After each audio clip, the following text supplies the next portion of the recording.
installed these tracks earlier. I'll explain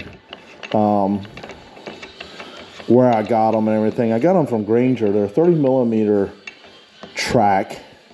It's made for like garage storage, building shelves, stuff like that, but it works great. The YakAttack fittings all connect to it fine, and it's fairly inexpensive. It's in stock, and if you're gonna add a lot of track to an inflatable, I mean, no one actually makes track, you know, actually kayak, where you go online and you say, I want to find a long track.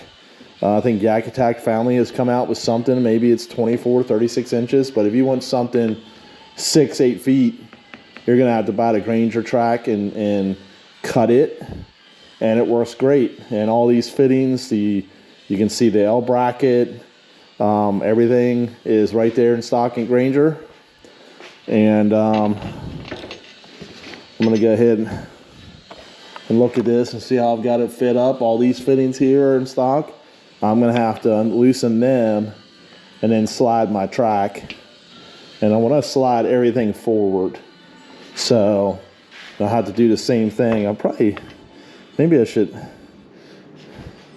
but I want to slide everything forward and probably push this back as far as I can. But I think if I can get the end of this track right here out to the center, and that gives me a lot more flexibility. And then who knows, maybe I need to move them back, but they're not too bad to move. There's a couple Allen set heads there, bolts. And then as far as this angle to attach it, you can't cover up, you don't want to cover up the place where you actually add air to your tubes here.